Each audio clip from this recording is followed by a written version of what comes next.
Well, good morning, good afternoon, or good evening, ladies and gentlemen. Welcome or welcome back, as the case might be. My name is Dalibor Petrovic, and I am the host of these TechTonic Conversations.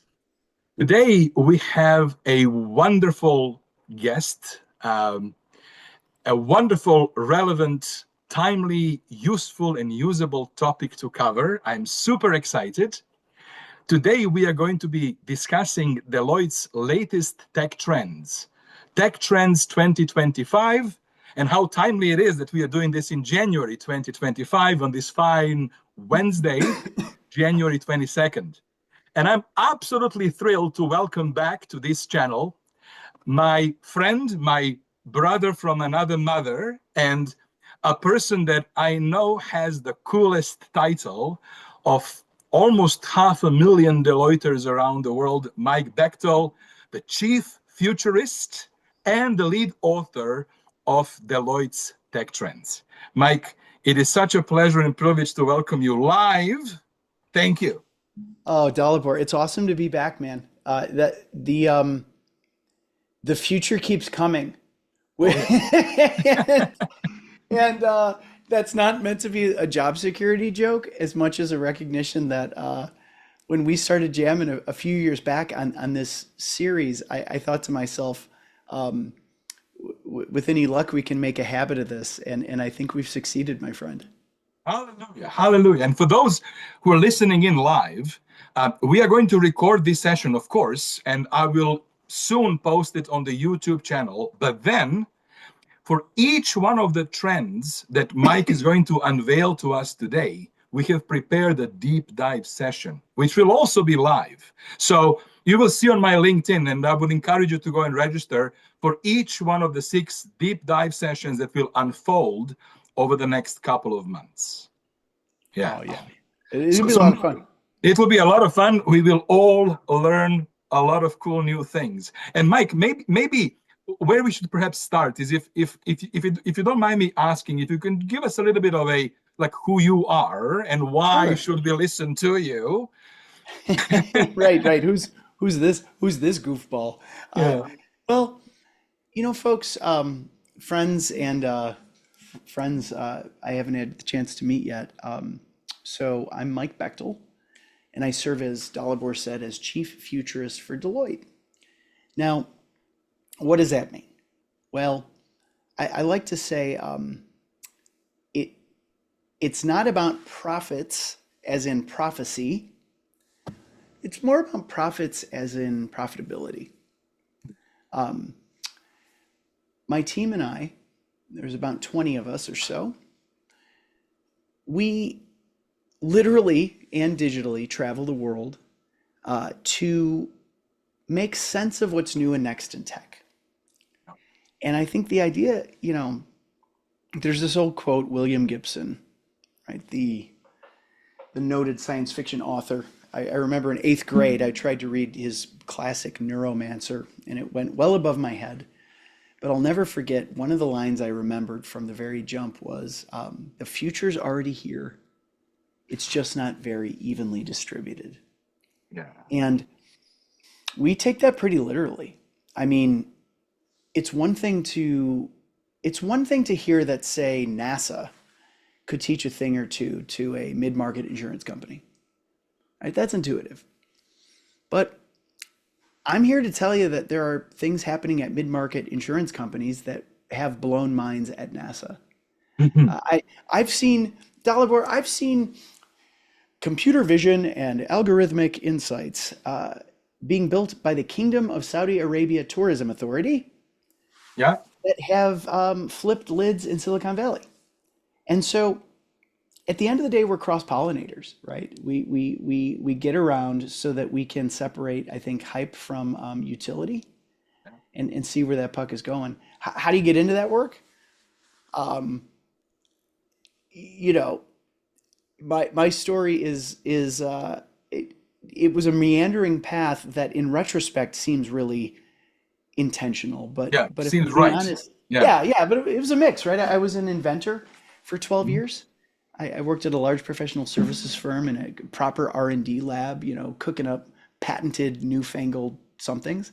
Taught me the art of the possible. Yeah. And then I saw this quote.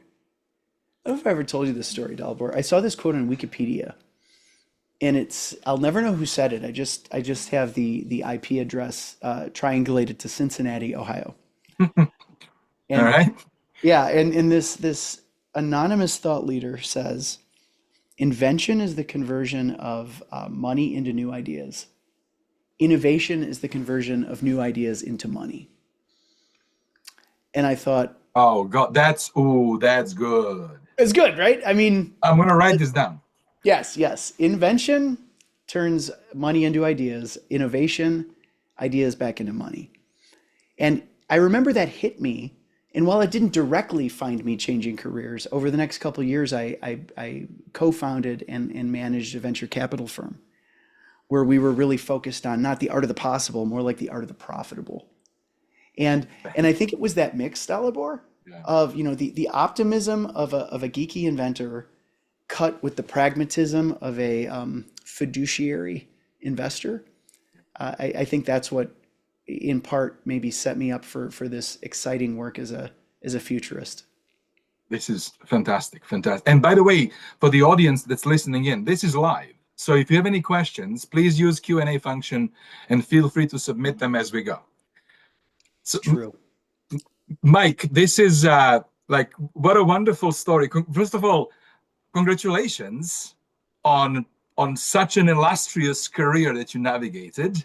Oh To now gosh. be in a position to lead, to champion really this research that is truly globally impacting. And I can't wait to hear. Well, By the way, thanks, man. just a comment. It feels like we're in the same room, but we are not. Like your bookshelf kind of continues into my bookshelf. So we are on the opposite ends of the continent, Right. but it feels like we are right next to each other, which is It neat. does. It does. It does. Is it below 0 centigrade in your part of North Oh, America? oh yes, it is. So we've got that going for each other, which is Yes. nice. Um, well, thanks for the kind words, man. And I'll tell you, it takes a team. Our Deloitte Tech Trends team or posse, if you will, again, 25 strong, super global, and I couldn't do a lick of it without the band. And so thank you, team, for that. Well, what do you say, bud? Should we hop in? Should we see what's new for 25? Let's rock and roll. All right. Well, let's test the plumbing here. Can you see this Yes, sir. good-looking collection of lenses designed by our fabulous creative team led by Heidi Morrow? Good-looking visuals that are more than just pretty pictures. It speaks They, to this idea of lenses and perspectives, yeah. And which they I think move. And they move. they do. I mean, are you even PowerPointing in 2025 if you're not animating? That's what I say. But here's a scoop, team, and I think the entree, the starter. Our team at Deloitte has been publishing tech trends for 16 years now. As I joked with our team at kickoff this past year for the project, Tech Trends is now legally able to drive in the state of Illinois, which is pretty cool at 16. Again, we make heads or tails out of what matters by looking broadly, by not just sensing, but making sense of these sort of emerging technologies. And I got into a discussion with a client who said, do you ever get fatigued by the future, right? Like, do you ever feel like there's enough going on today that we don't need to keep, looking over the hill? And the reason I open with this story, Dalibor, is I don't, because I believe that the future is not just already here, but it's an extension of a very multifaceted present. And I think it's a projection of a lot of the patterns we've seen in the past. I mean, I started my interest, you could say, in futurism back when I was studying anthropology in 1994. I don't know how many of our attendees today or watching the recording, I guess also today for you, but tomorrow for me. I don't know how many of y'all ever studied anthropology or archaeology. I personally got into this field back during undergrad because it seemed to attract a lot of the long-haired hippies like me at the time. And it had also seemed to attract, there's this cute girl who was in my class who would go on to become my bride of 25 years this year. But, and when I say like we had similarly long hair, I mean, we had the same haircut. I mean, let's be clear, right? This is not metaphorical speech. This is, but where am I going with this? Here's where I'm going with this. I first learned about the history and future of technology from one of my anthropology professors named Professor Jim Bellis. May he rest in peace. I remember Dalibor, he told us that in his view, and it was a pretty great view because he was a pretty credentialed PhD kind of a guy. He said, listen, technology is just a fancy, puffy-chested, 4-syllable synonym for tool. And one of the examples he gave, he said, listen, humans have been tool builders from the jump, from the beginning, from even pre-humans, Homo habilis. We would build the first knives, right? The first cutting tools by sharpening up stones. And what he taught us, and it really stuck with me, he said, listen, these tools were a hack to free our time for higher order pursuits.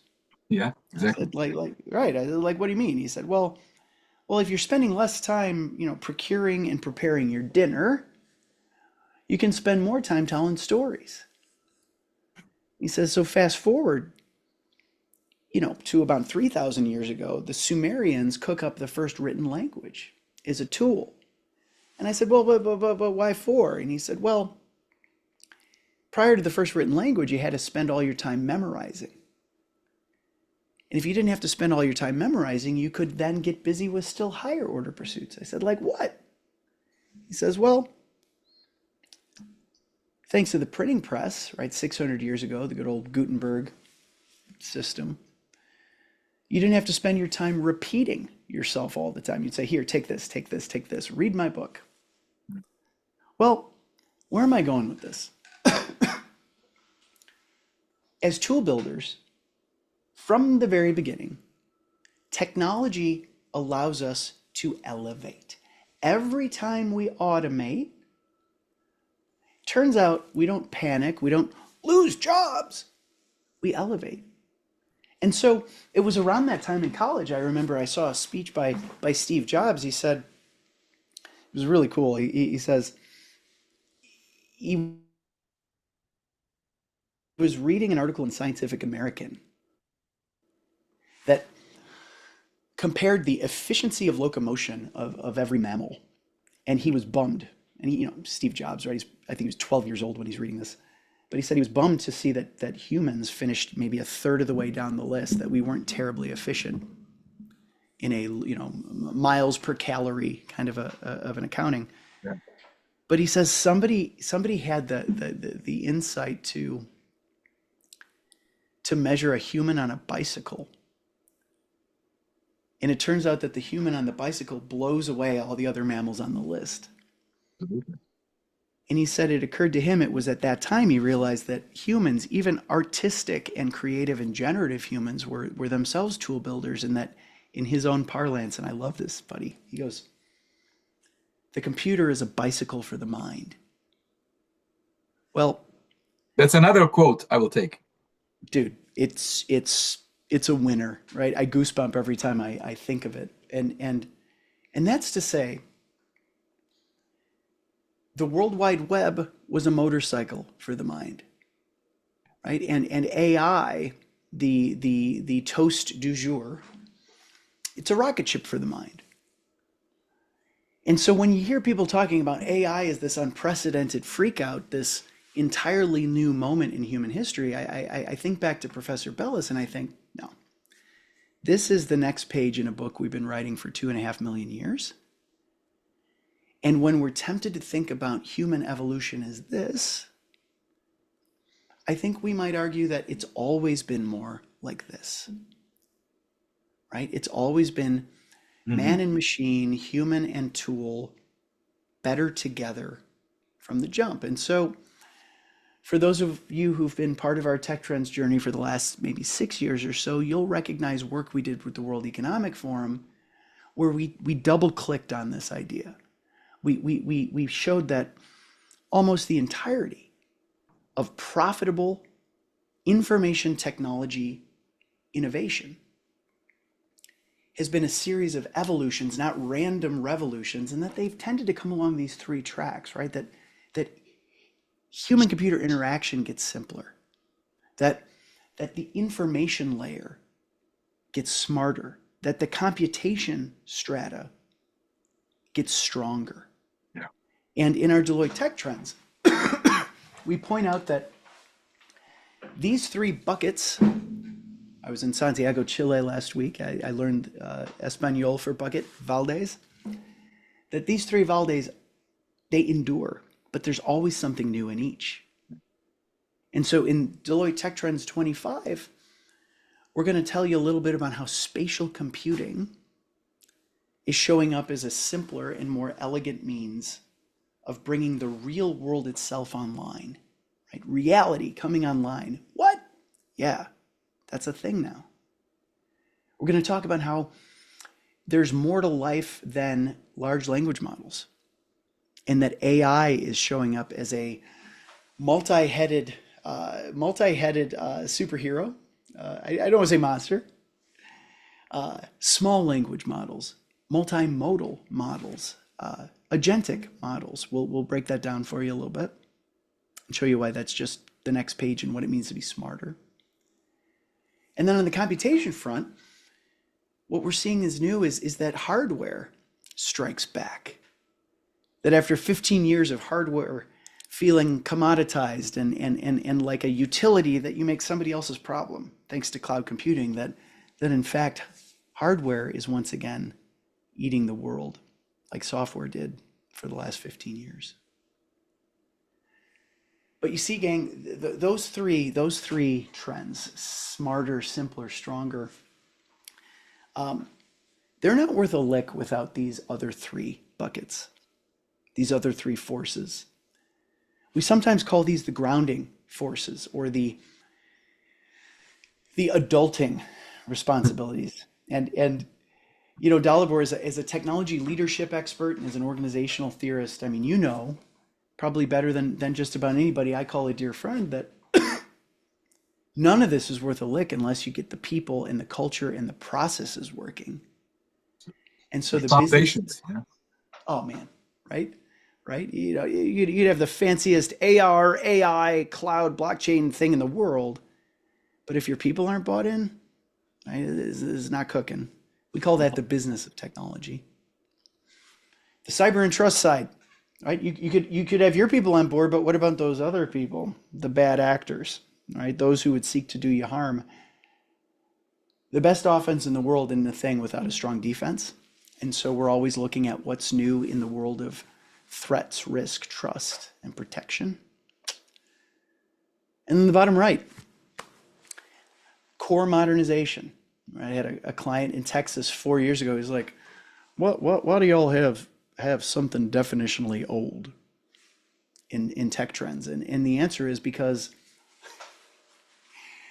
nobody is starting from scratch, right? We're trying to bring the old stuff along so that we can free up time and talent and resources to do the cool new stuff. Dalibor, I heard an amazing joke in Santiago last week. Are you ready? Okay.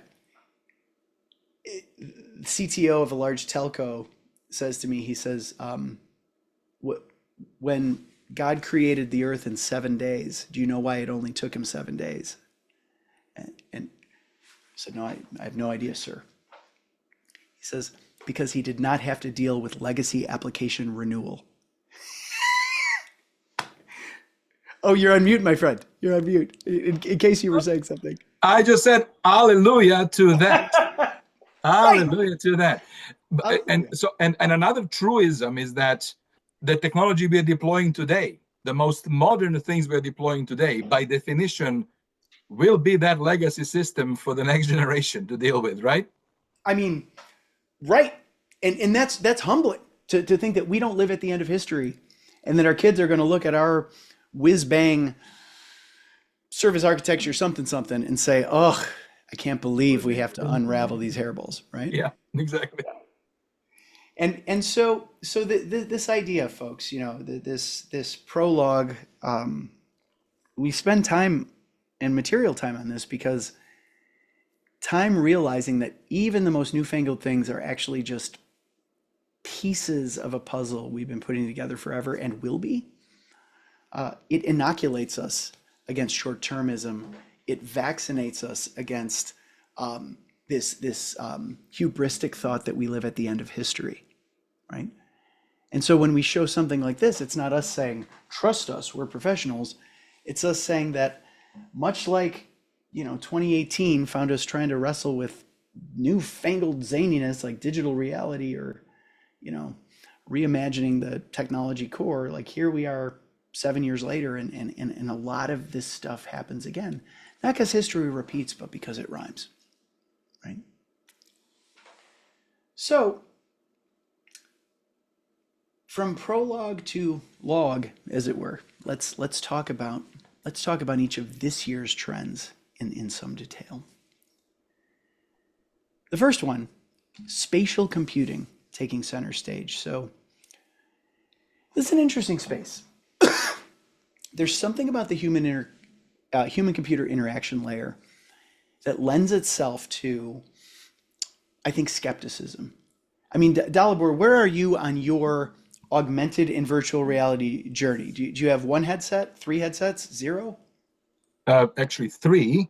Well, 3 generations, successive generations of headsets that I've been using, trying, testing, playing with for the last maybe, I don't know, 5 years. Yeah. Yeah. And I love your language choice there. And I wasn't fishing for it. It came up authentically. Testing and playing with. Yes. Yes.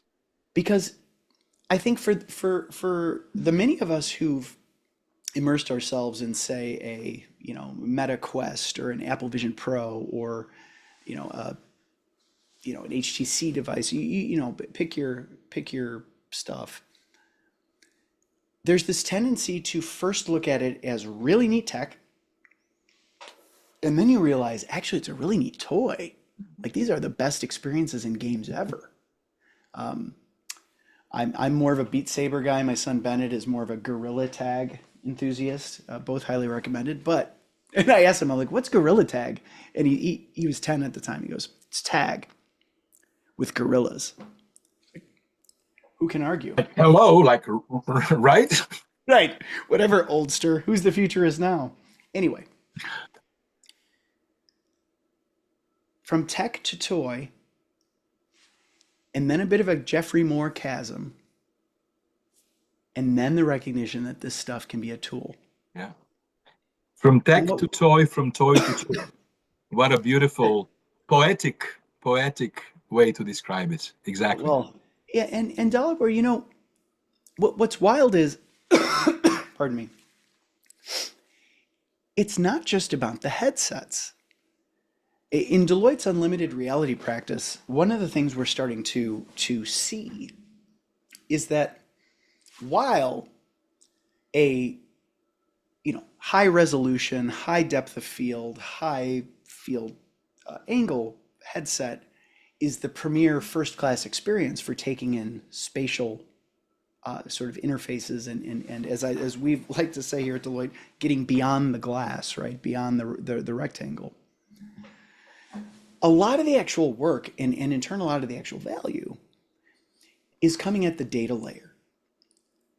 It's coming from the recognition that for years, and this is the big aha for 25, for years, organizations have had information technology data, right? Finance, HR, supply chain, like the meat and potatoes. They've had those in centralized systems that have become increasingly integrated and managed thanks to ERP, CRM, the usual. But what a lot of organizations also have are computer-aided design records, right? Show me the architectural underpinnings of our office, of our products, and the rest, right? Digital twin data, right? System and process level data, right? Yeah. You've got blueprint data, spatial data, all sorts of stuff that have fallen under this label of OT, or operational technology. And they tend not to have been integrated with the IT stuff. And that's what's starting to change. What we're starting to see is that spatial computing opens up this recognition that, wait a minute, you're telling me that I can track physical stuff in my office, in my supply chain, in my delivery network, and roll it into the same systems where I'm looking at profitability, revenue, margin, the rest? And the answer is yeah. And so Benfica, it's a cool story. I had the privilege of visiting Lisbon, and I'm talking at a lunch to some Portuguese executives about Tech Trends 24. And you know, people always think they're learning about the future from some other more futuristic entity. This executive from Benfica, the soccer club in Portugal, he says, we're actually doing something like this too. I said, tell me. He says, well, along the top of their stadium, they've got cameras. They're measuring not just the identity of who's who on the pitch, but speed, movement, tendencies, weaknesses. I said, whoa. He goes, yeah, and not just for our players, for the others too, because when you're using cameras, why stop with the, same colored jersey? I go, Yeah. well, what are you doing with that? He's like, whatever we need to do. We're driving improvements to training, improvements to nutrition. This guy here is clearly dehydrated. It says so in the data. Get this guy a sports drink, right? We're going to need new midfielders here. We're going to attack this team differently because our cameras say we should. And what got me so intrigued about that one, Dalibor, was this isn't a story about headsets, right? This is a story about bringing the real world online in a way that drives business outcomes. And we can understand it because, again, as sport, at least in my case, as a sports fan, you're like, why wouldn't you do that? Yep. Now, Paramount, really cool story. Paramount, when the movie studio, when they're bringing on new joiners, historically, right, you'd say, well, we'd love to give you a tour of the lot, but we're busy because we're making movies every day, and so it's always half closed half the time. Yep. It occurred to them, building a 3D digital twin of the entire Paramount studio lot wouldn't just be a sort of a booby prize or a alternative to the studio lot tour. It could actually be better than the usual studio lot tour. Why? Because you can go anywhere. You can see everything. You could scroll through time and see how they were filming this movie in the 80s there and that movie in the 90s there. And so not just full access space travel, but full access time travel. Wow. Right. Wow. And right. And where could that head, right? I think what we're seeing, and when we say AI becoming the new UI, right? It's a little geeky, but it's a lot true. Imagine that Star Trek holodeck vibe where you could say, all right, I want you to paint this space as if it's 1963, but I want you to roll X, Y, and Z in and create a scenario that does A, B, and C. And using generative AI technologies, gestures, and just good old imagination, we can create immersive experiences that feel like anything but my teenagers hurting their neck looking at screens. It's the world coming alive. And so it's pretty exciting times, and it's super early. So if anybody's like, yeah, that's not our company, that's why we do this, because I think in 3 to 5 years it will be. It will be your company. Exactly. Boy, what a blast from the past with that holodeck comment. I'm back in 1995 with Captain Jean-Luc Picard. It's I mean, yeah. Awesome. Somewhere in here, hold on, we're keeping it real. Let's see if I can find it. The nerdiest book in this bookcase is my Star Trek The Next Generation technical manual. That's literally 150 pages of fake science about fake enterprise systems. And I just remember I'd read that in high school backwards and forwards, not because I believed it was science, but because I thought, man, That's what an exciting endeavor to think what could be, right? I have the same books. Oh my gosh. My brother from another mother. There it There we is. go. Hallelujah. Okay. So team, moving right along, AI. What's next? What's cooking? The thing we've recognized this year with tech trends is that AI is everywhere, right? Our opening chapter written by Kelly Raskovich, it's excellent. She says, listen, the thing about AI in 25 is that it's moving from focus to foundation, that it's moving from the thing we breathlessly talk about all day long to the stage supporting the business activities that we should be talking about all day long. And like in the previous example where we talked about bringing reality online with, spatial data integration and immersion, like how do you get that and at scale? Well, with AI, right? But it's not an AI hero story. It's powered by AI. In some ways, Dalibor, 2025 figures to be the year where we start thinking of AI a lot like we used to start to think about the World Wide Web. In 1995, it was World Wide Web, hypertext, hyperlinks. And then one day he didn't talk about them, not because they didn't matter, but because they were just presumed. They were everywhere. Yeah, everywhere. Yeah, Right? exactly. Like electricity. Yeah, Of yeah, course it's in there. yeah. Well, that's kind of what we're seeing with AI, is that in 2025, okay, for starters, it's about getting the fundamentals right. 3/4 of my clients, they kind of come for the generative AI story, but they leave with homework around data cleaning, data management, data governance.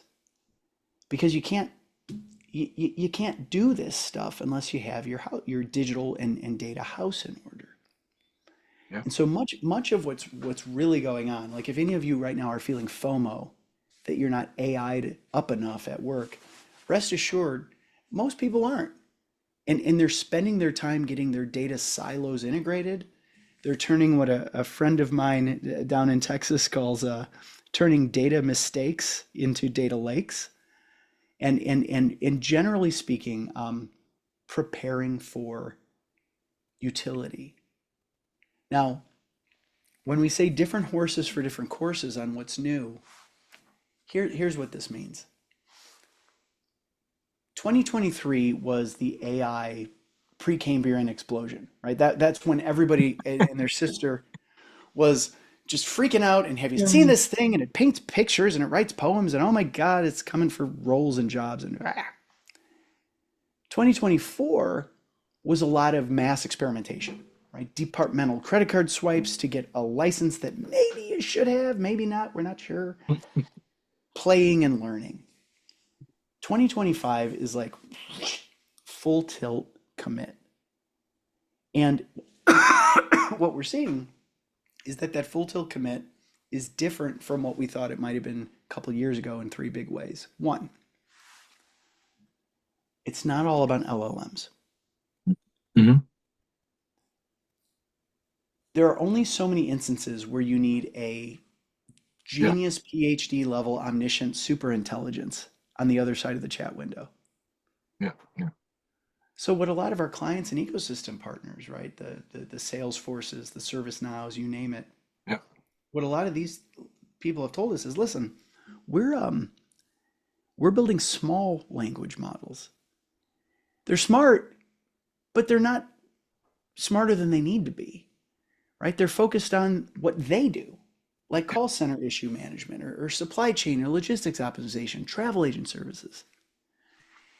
And that's good for two reasons. One, as a user, you don't get caught in rabbit holes and trying to turn everything into a a limerick or a philosophical treatise. You're just like, no, thanks, trusty bot, for doing that one thing you do well. Yeah. But then two, it helps with energy usage and cost. To run an LLM query on the highest level model, it takes the electricity to make 5 aluminum cans or 5 water bottles, right? To run a small language model, now it's like a Google query, and it's about the right tool for the problem. That's thing one. Thing two, we're going multimodal, which is geek speak for you can feed text, get a picture back. You can feed picture, get text back.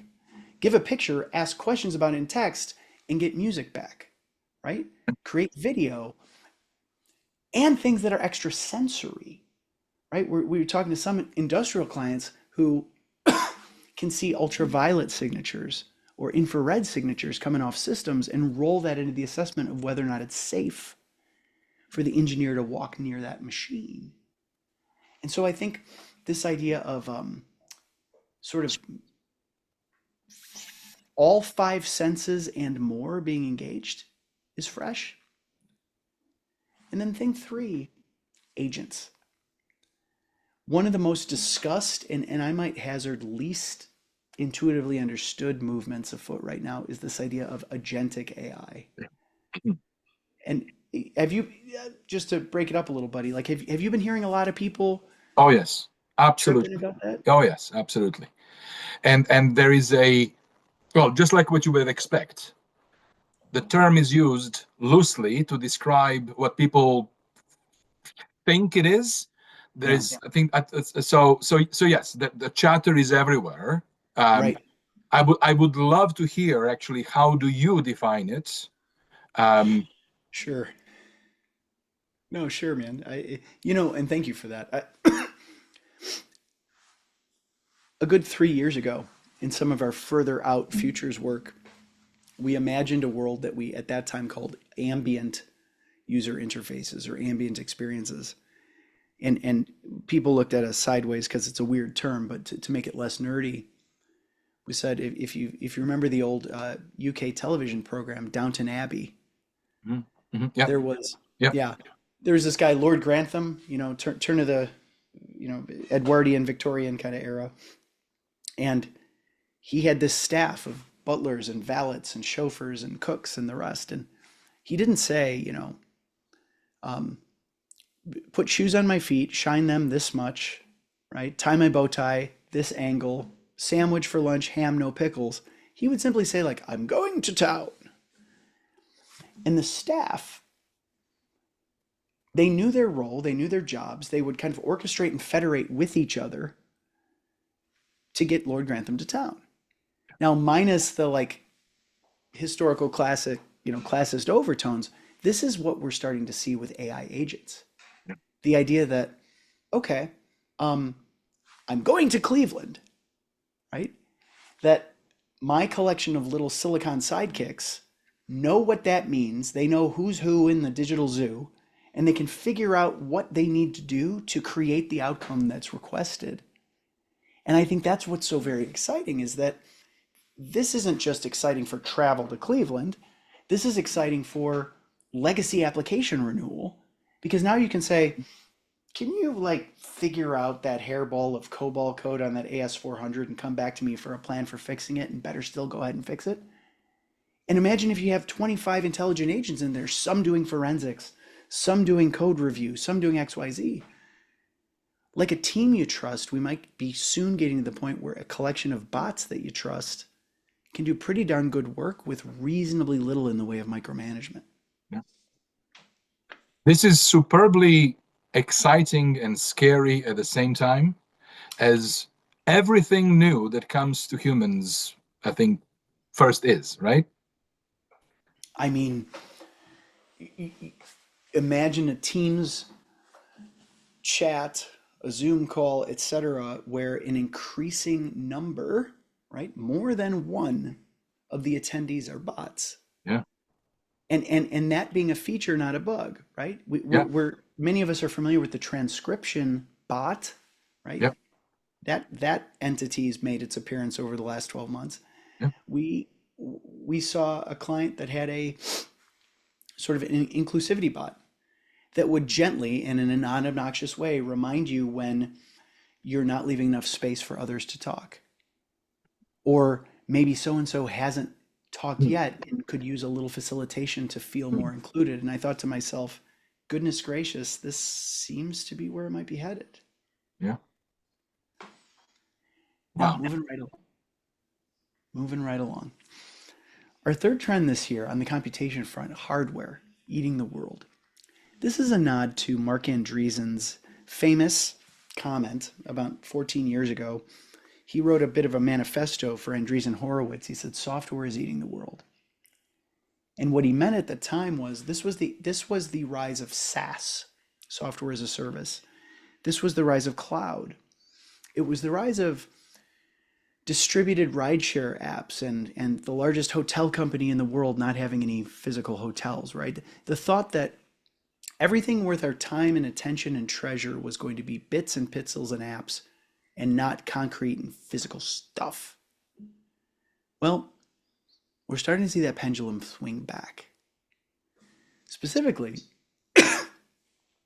because of the AI surge, right? But not entirely, but in large part, we're seeing a focus from enterprise IT leaders on hardware like we haven't seen in a generation, right? Start with, say, the client side experience, AI PCs with NPUs, neural processing units, right? Phones that do or don't run local SLMs and local intelligence models. For years, it kind of felt like, yeah, what kind of laptops did you buy? Whatever. Now it's like, what kind of laptops you buy? I hope it's the kind that can do the cool stuff, right? Mm-hmm. Oh, yeah. You've got that happening on the client side. Then on the server side, I mean, there's reasons why, companies like, but not limited to, right? NVIDIA and others are such headline grabbers. And it's in part because they're creating the need to have chips that power this need to have capability set. And whereas maybe 5 years ago, moving to the cloud was like utility computing, right? I'm paying for undifferentiated CPU cycles on some box in another country. Suddenly it's, which cycles do we pay for? NPU, GPU, CPU, right? Specialized. Mhm. And in some cases, are these AI fueled workloads so close to our business core and mission that we need to consider bringing them back? Yeah. One of the terms we've been hearing a lot more frequently is repatriation, or taking things back from the cloud into our own basement because it's so mission critical. And so this doesn't mean, Dalibor, that cloud is over, or or that, just as companies are starting to run that way, they need to run that way. I think it's more of this nuanced recognition that, okay, what had been feeling like a no-brainer towards virtualization is suddenly a big brainer around, okay, is it core? And does it require specialized kit? And if so, here comes Yeah. CIOs and CTOs buying physical kit and CapEx for the first time in 10 years. Yeah, that actually is a significant shift. It's a significant shift. And so you're 100% right. And I recognize this with clients that I work with who are also on sort of planning and doing these things and lighting up, their sort of edge computing as well Yes. to supplement computation at the core, That's it. right? That's it. And it should be said, there's a huge energy story here too. I think a lot of us have seen these headlines around, AI data centers requiring massive energy affordances, and just yesterday here in the States, we saw a $500 billion multi-entity public-private initiative around this stuff. And I would tell you that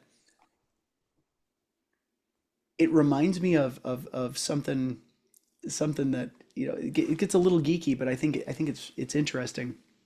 The human body, right? 70% of the energy expenditure for the human body is for our brain.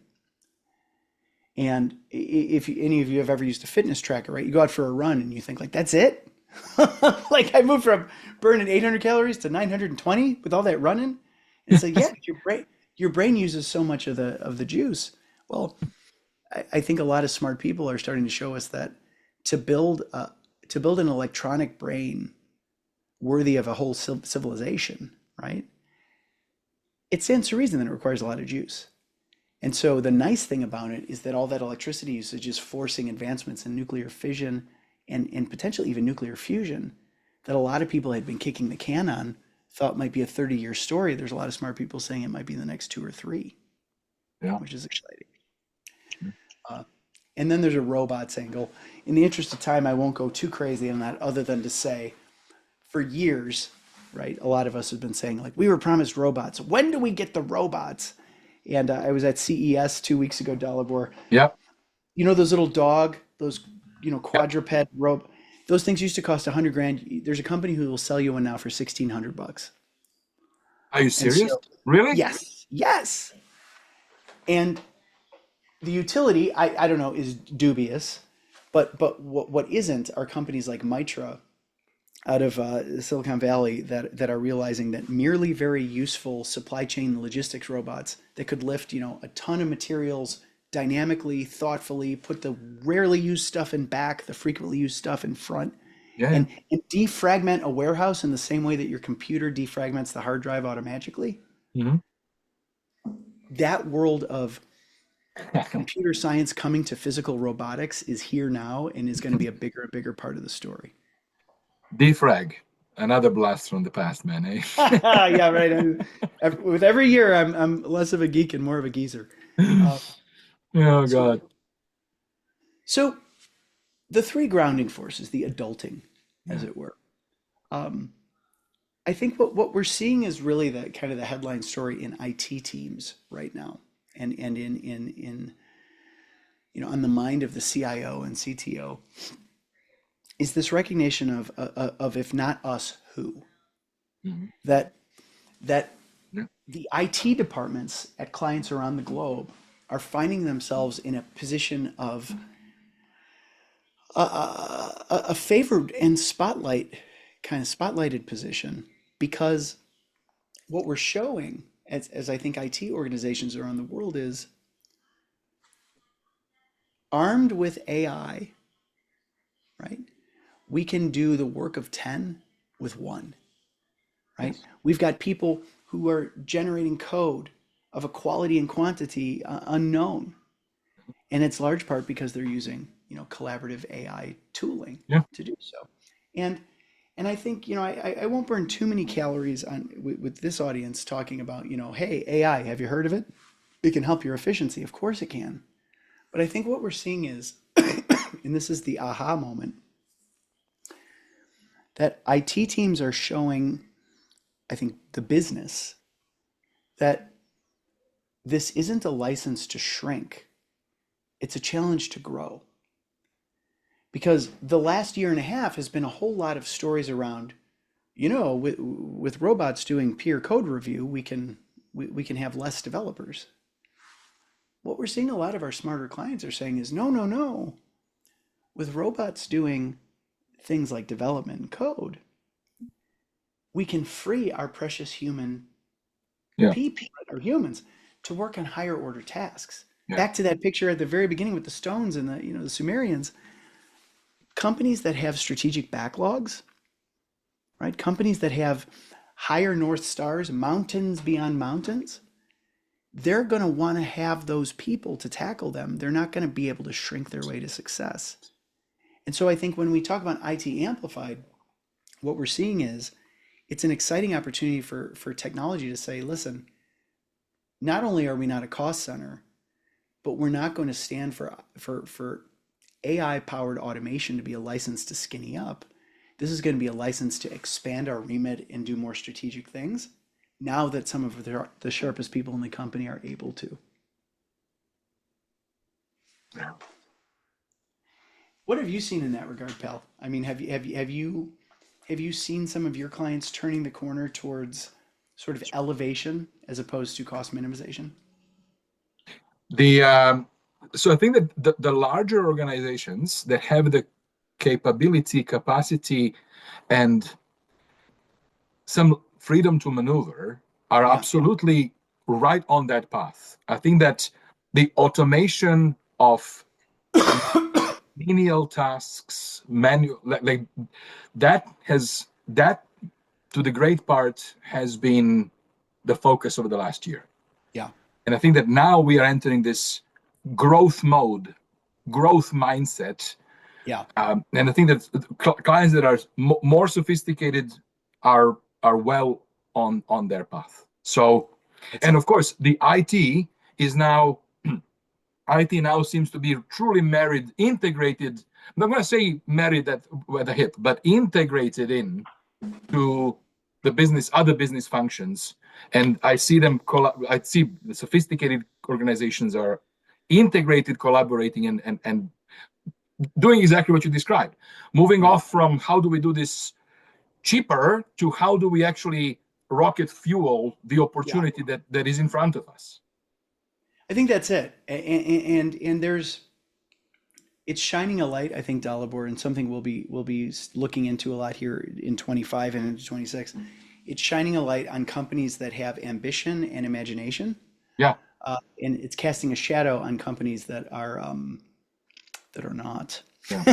To put it And the what right way. I would even go a step further. It's shining the spotlight. Organizations at the end of the day are collections of people.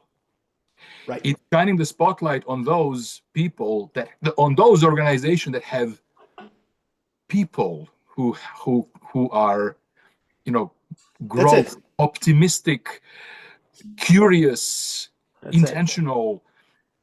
They are the ones who are now going to truly be empowered to take off. That's it. And That's those it. who are concerned, highly risk adverse, worried, they're going to miss the boat. This is moving really fast. It's never been a better time to be a change maker, and Now it Yeah. it's never been a riskier time to be sort of an order taker. Oh Yeah. yes. Yeah. Oh yes. So, team, rounding things out on the cyber security risk and trust force, the story this year is the recognition that this quantum computing stuff we've been hearing about on the fringy edges of R&D, it's starting to become a ready for prime time focus. The term of art that we're having fun with this year around the trend is Y2Q. And for those, again, of a certain age, you might remember Y2K. And for those of another certain age, you might remember your mom and dad spitting yarns about Y2K. But Y2K, as a reminder and or a minder, right?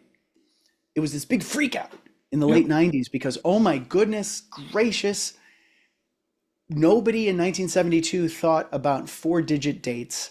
And when the clock struck, midnight on January 1st, 2000, the computers might break because, oh gosh, it's going to think it's 1900 and Yeah. not 2000. And through a mix of hard systems integration work and I think a lot of good fortune, the world moved on just fine, right? Like we slayed that dragon, and maybe not happily ever after, but ever after. I have a shirt actually. I survived the Y2K that we all got in January 2000. I I will collect my fees in shirts henceforth because that sounds amazing.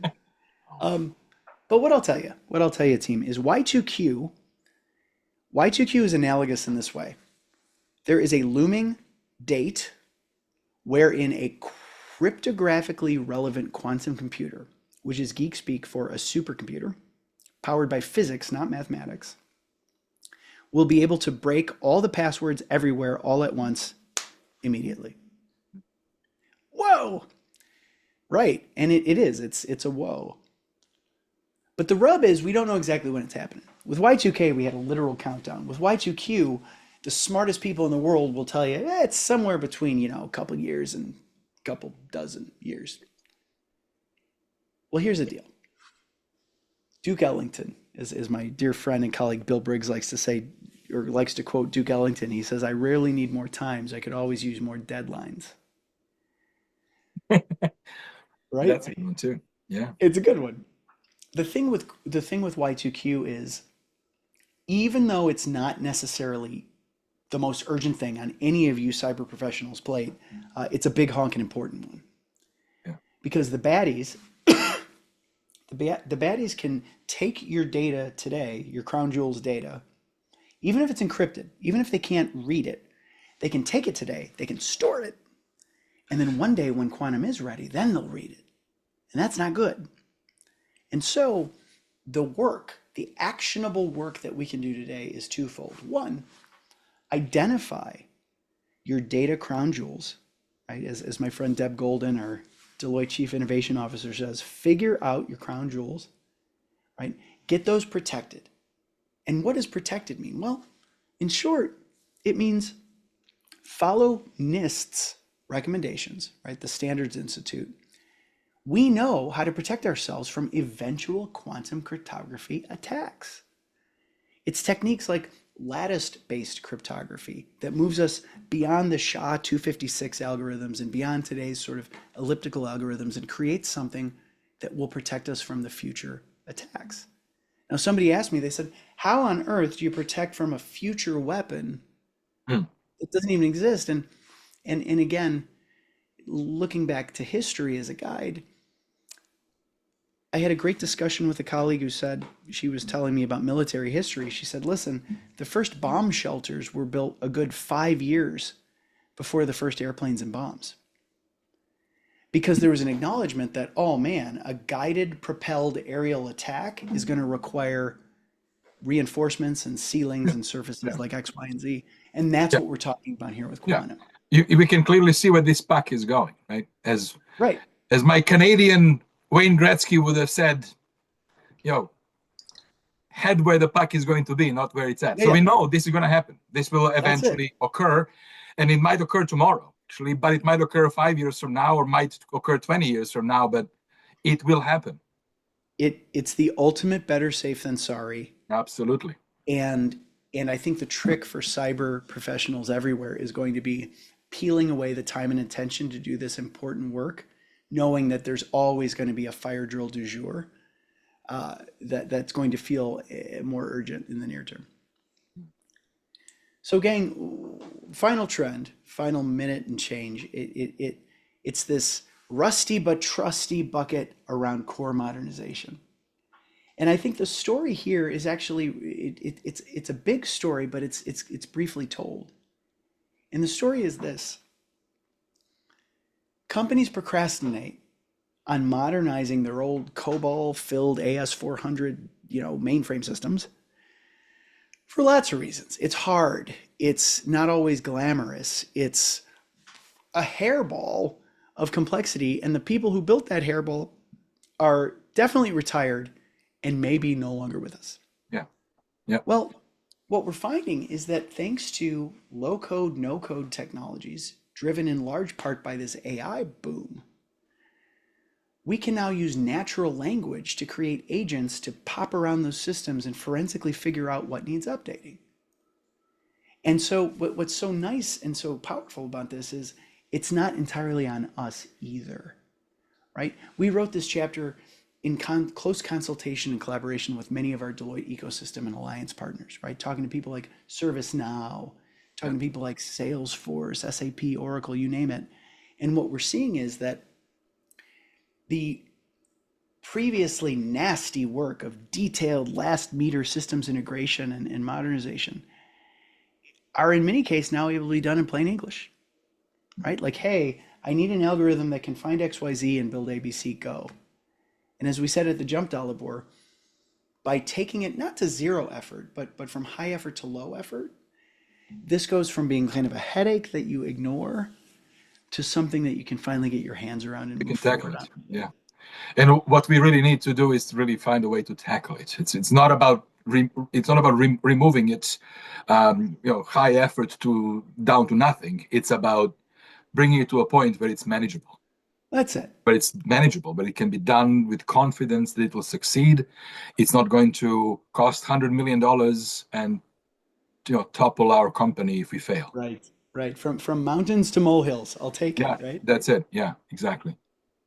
So Dalibor, that's all she wrote. I know we're at time, but big thanks to our team. Again, we couldn't do it without this group of smiling faces here. And if anybody has any questions, follow-ups, desire for double clicks, case studies, quals, you name it, go ahead and give my team and me a jingle. We're here to serve. But Dalibor, thank you for having me on your Tectonics podcast and for being my trusted advisor through this crazy future. I'd rather do it with nobody else. Thank you very much, Mike. It's an honor and it's a pleasure. Thank you very much. And for the audience members, as I mentioned at the opening, we will now have 6 deep dive sessions where we're going to unpack each one of these 6 trends with the subject matter expert who is going to be able to walk us through the details. I invite you to register. You can find the links on my LinkedIn page. And if you have interest to go into deeper, Mike has just shared the QR code. All of this material is freely available for download on Deloitte Insights. If you Google Deloitte Insights, it'll get you right there. And with that, Mike, thank you so much. Have yourself a lovely Wednesday, my friend. And I look forward to seeing you back very soon. See ya. Bye-bye.